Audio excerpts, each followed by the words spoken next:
हाय। आज की important video शुरू करने से पहले एक बहुत ही इम्पोर्टेंट मैसेज।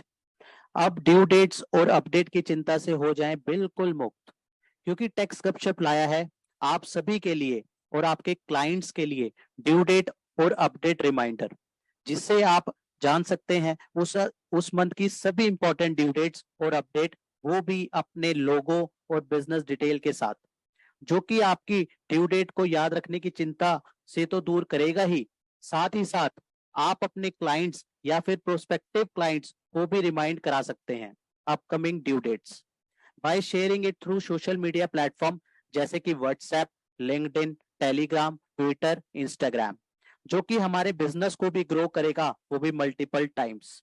तो देर किस बात की है, आज ही नीचे दिए गए नंबर पे कॉल कीजिए और सब्सक्राइब करें और हो जाइए आज से ड्यू डेट और अपडेट की चिंता से कंप्लीटली फ्री। हेलो फ्रेंड्स, मैं सीए मोहित पुनेट आप सबका स्वागत करता हूं आपके अपने चैनल टैक्स गपशप में।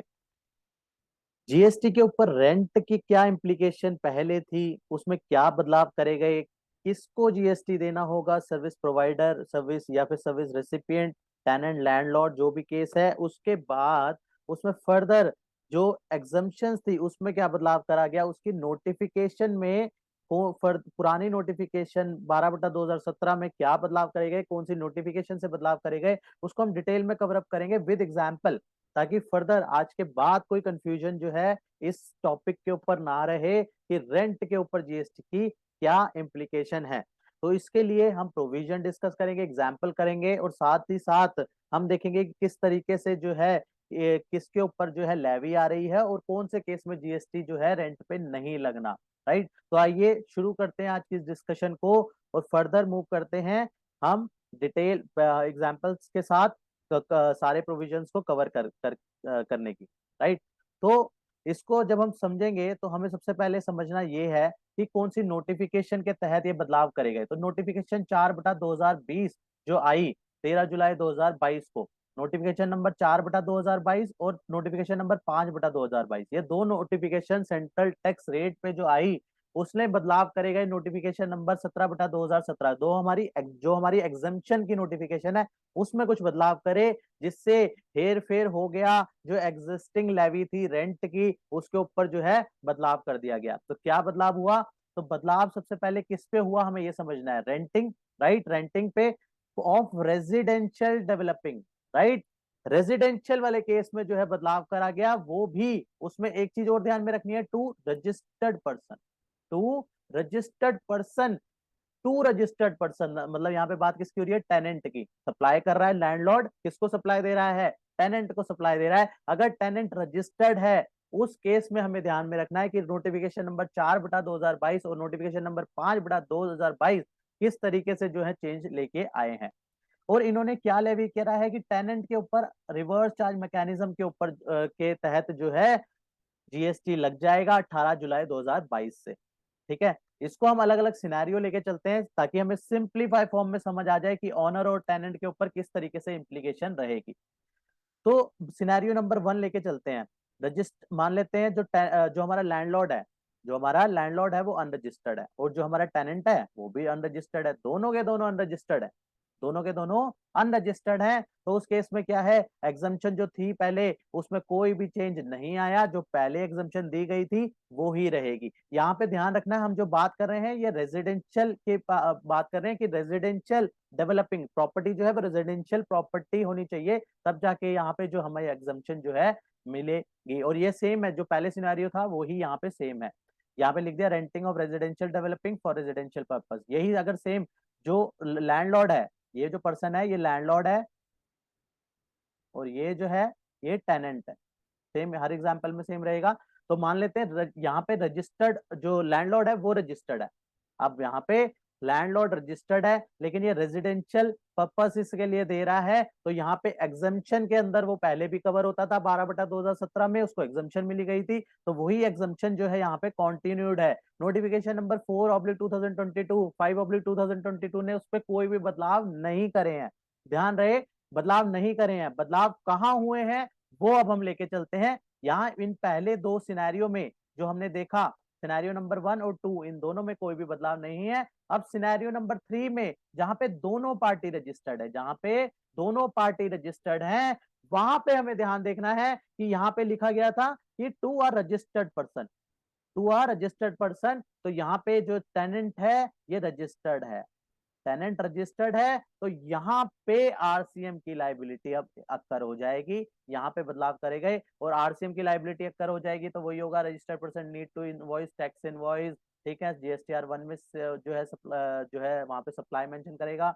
अंडर आरसीएम दिखाएगा, राइट, रिवर्स अंडर आरसीएम, क्योंकि दोनों रजिस्टर्ड है, अपनी रिटर्न फाइल करेंगे तो अकॉर्डिंगली उनको जो है इस तरीके से चलना होगा। तो इम्पैक्ट, ये तो इम्पैक्ट हो गया किसके ऊपर, रजिस्टर्ड ऑनर के, लैंडलॉर्ड के ऊपर आ गया कि वो सप्लाई अंडर आरसीएम दिखाएगा। अब टेनेंट के ऊपर क्या इंप्लीकेशन आ गई, टेनेंट के ऊपर इंप्लीकेशन आ गई कि यहाँ पे वो एक तो टैक्स पे करना पड़ेगा, ठीक है, आरसीएम पे टैक्स की लाइबिलिटी आ गई, तो और वो हमेशा क्या होता है, ई कैश लेजर के थ्रू ही पे होता है, राइट। 18% लगेगा अंडर इसकी HSN 997211 के under, rental of leasing services invoice own और लीज्ड रेजिडेंशियल प्रॉपर्टी, और आईटीसी उसका वो अवेल कर सकता है subject to the condition of section 16, 17, 18, right. तो ये वो अपना टेनेंट जो है रेंट पे करेगा, उसका आरसीएम के ऊपर उसका टैक्स पे करेगा और उसको फर्दर उसका क्रेडिट ले लेगा। अगला जो एग्जांपल है यहाँ पे क्या है, जो टेनेंट है वो रजिस्टर्ड है लेकिन लैंडलॉर्ड नहीं है, टेनेंट जो है रजिस्टर्ड है, रेजिडेंशियल प्रॉपर्टी है, लेकिन टेनेंट जो है वो रजिस्टर्ड है, तो उस केस में इसके ऊपर आरसीएम की एप्लीकेबिलिटी आ जाएगी। तो वही सेम सिनेरियो बन जाएगा, आरसीएम की एप्लीकेबिलिटी आ गई नोटिफिकेशन नंबर 4 और 5 की वजह से, राइट। तो यहाँ पे अब उसको क्या करना है, वही सारे जो ऑनर को क्या करना है, तो वही सारी चीजें आ जाएंगी। ऑनर को तो ये तो रजिस्टर्ड ही नहीं है, तो इसके ऊपर कोई इंप्लीकेशन नहीं है, फिर सारी इंप्लीकेशन किसके ऊपर है, टेनेंट के ऊपर है। तो टेनेंट यहाँ पे किस तरीके से चलेगा, वही सारी चीजें करेगा, टैक्स पे करेगा कैश लेजर से 18% के हिसाब से, एचएसएन मेंशन कर दिया, सेल्फ इनवॉइसिंग करेगा, राइट, जो भी आरसीएम के हिसाब से लाइबिलिटी आती है, पेमेंट वाउचर इशू करेगा, उसके बाद आईटीसी जो है क्लेम करेगा एज पर सेक्शन 16, 17, 18। तो ये हमारे जो बदलाव करे गए हैं वो इस तरीके से। अब इसमें पहले क्या नोटिफिकेशन क्या थी, वो क्या कहती थी, और उसमें से किस में जो है चेंजेस लाया गया, उसको एक बार हम कोरिलेट कर लेते हैं और देखते हैं कि किस तरीके से जो है वहां पे जो है चेंजेस लाए गए हैं। तो इसको समझने के लिए हमें चलना पड़ेगा नोटिफिकेशंस में। अब नोटिफिकेशन की अगर हम बात करें तो नोटिफिकेशन अगर हम समझे तो ये हमारी नोटिफिकेशन बात करती है, इसके लिए मैं एक बार ये इसको हम मैंने फेस ऑफ कर दिया ताकि ये प्रॉपरली जो है आपको व्यू हो जाए, राइट। तो इसको हम समझे कि ये क्या कह रहा है, जो जीएसटी ऑन रेजिडेंशियल डेवलपिंग है, तो सेक्शन 711 किस लिए था, एग्जम्पशन का, तो यहाँ पे एग्जम्प्ट कर देता था, वो एग्जम्प्ट कर देता था हेडिंग नंबर 9963 और 9972 एग्जम्पशन में आ जाती थी, राइट। लेकिन फर्दर क्या करा गया वहां पे, जो ये देखिए with effect from 18 July 2017 central government ने जो नोटिफिकेशन इशू करी, जो अभी हमने रेफर करी, नोटिफिकेशन नंबर 4/2022 और 5/2022, तो उसमें 4/2022 जो सेंट्रल टैक्स की है 13 जुलाई 2022 को जो इशू करी गई, उसने अमेंड कर दिया। उसने कौन सी नोटिफिकेशन अमेंड कर दी, नोटिफिकेशन नंबर 12/2017 जो कि 28 जुलाई 2017 को आई थी, उसके सीरियल नंबर 12 के कॉलम 3 के अंदर लिखा हुआ था एज रेजिडेंट, उसके आगे क्या कर दिया उन्होंने, उस पर लिख दिया रेजिडेंशियल को एग्जम्पशन तो देंगे, लेकिन उसने कर दिया except where such residential premises is rented to registered person, मतलब अगर रजिस्टर्ड पर्सन को दे रखी है तो उस केस में एग्जम्पशन बिल्कुल भी नहीं मिलेगी, ये डाल दिया गया। ये पुरानी वाली नोटिफिकेशन है जो ऊपर दिख रही है सीरियल नंबर 12 वाली, ठीक है, रेट नील कंडीशन नील करी हुई थी, ठीक है। इसमें फर्दर अब नोटिफिकेशन नंबर हमने 4 देखी, 4 में क्या, 4 ने क्या किया, 4 ने जो है एज रेजिडेंस के बाद ये इंक्लूड कर दिया except where residential dwelling is rented to registered person, मतलब उसने क्या कर दिया कि अगर टेनेंट रजिस्टर्ड है तो उस केस में जो नोटिफिकेशन 12/2017 जो एग्जम्पशन दे रहा था वो अब आगे नहीं मिलेगी। और 5 ने क्या किया, नोटिफिकेशन नंबर 5 ने क्या किया, नोटिफिकेशन नंबर 5 ने कर दिया कि अब एग्जम्पशन तो नहीं मिलेगी, एग्जम्पशन नहीं मिलेगी तो इसका मतलब जीएसटी लगना है, तो अब जीएसटी कौन देगा, अब रजिस्टर्ड, जब टेनेंट रजिस्टर्ड है तो लेवी भी उसी के ऊपर कर दी अंडर आरसीएम, वो नोटिफिकेशन नंबर 5/2022 में डाल दिया कि आरसीएम पे जो है लेवी हो जाएगी आरसीएम एट द रेट 18%, उसके लिए एंट्री नंबर 5A इंसर्ट कर दी, जो आप स्क्रीन में देख रहे हैं। एंट्री नंबर 5A क्या कहता है, वो कहता है इसकी वही कैटेगरी वही है same, service by way of renting of residential dwelling to registered person, right, to registered person. यहाँ पे हमें ध्यान में देखना है कि रेसिपिएंट जो है रजिस्टर्ड होना चाहिए। रेसिपिएंट रजिस्टर्ड है, चाहे सप्लायर मतलब चाहे लैंडलॉर्ड रजिस्टर्ड है चाहे नहीं है, हमें फर्क नहीं पड़ता। रेसिपिएंट को देखना है, अगर रेसिपिएंट रजिस्टर्ड है रेजिडेंशियल प्रॉपर्टी के केस में, तो उसके ऊपर आरसीएम के में लाइबिलिटी आ जाएगी और उसको जीएसटी पे करके और उसको जो ई कैश लेजर के थ्रू पे करेगा और उसका जो है क्रेडिट वो ले लेगा।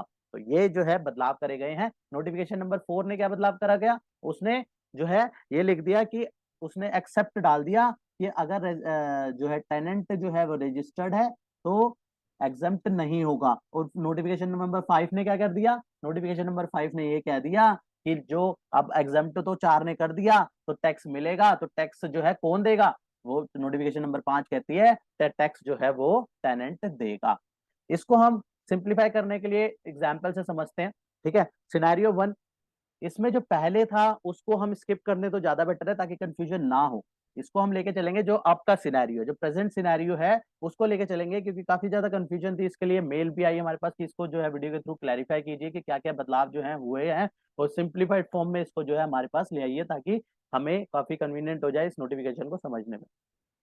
तो इसमें क्या है, residential properties rented to for residential purpose by registered supplier to. अब आगे वाला सिनेरियो देखना हमें, ठीक है, ये वाला सिनेरियो देखना है, टू रजिस्टर्ड पर्सन। इसमें भी हम ये वाला देखेंगे विद इफेक्ट फ्रॉम 18 जुलाई 2022, ठीक है। पुराना छोड़ देते हैं, पुराना जो हो गया वो हो गया। पुराने के लिए आप जो है नोटिफिकेशन नंबर 17/2017 के हिसाब से ही चल सकते हैं, 12/2017 सॉरी, उसके हिसाब से ही चल सकते हैं। नई नोटिफिकेशन के लिए हमने नोटिफिकेशन नंबर 4/4 और 5/2022 को रेफर करके चलना पड़ेगा।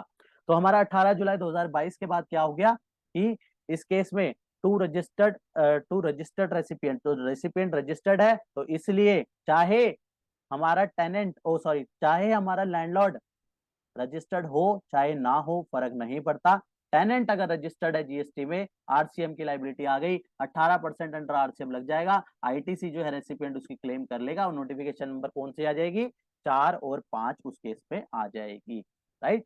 तो ये हमारी 4 और 5 बनती है। इसके अलावा अगर हम कुछ सिनेरियो और देखें तो सिनेरियो इसमें डिफरेंट डिफरेंट बन के आएंगे, तो वहां पे हम दोबारा और भी समझ लेते हैं। सिनेरियो नंबर 2, सिनेरियो नंबर 2 में है रेजिडेंशियल पर्पस, ठीक है, हमेशा रेजिडेंशियल पर्पस की अभी तक हम बात कर रहे हैं। रेजिडेंशियल पर्पस में अनरजिस्टर्ड ने रजिस्टर्ड रेसिपिएंट को सप्लाई करी, ठीक है।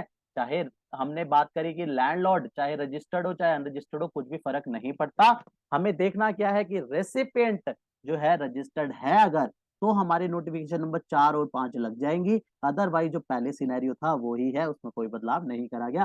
सिर्फ अगर आपको इसको इसका क्रक्स निकालना है तो क्रक्स सिर्फ इतना सा बनता है कि आपको सिर्फ इतना सा देखना है कि आपका जो टेनेंट है वो रजिस्टर्ड है कि नहीं है, और प्रेमिसेस आपकी रेजिडेंशियल प्रेमिसेस है तो उस केस में आपके नई नोटिफिकेशन लेवी हो जाएगी। अदरवाइज बाकी केसेस में आपके पास पुराने के हिसाब से आपको चलना है, कोई भी बदलाव नहीं है।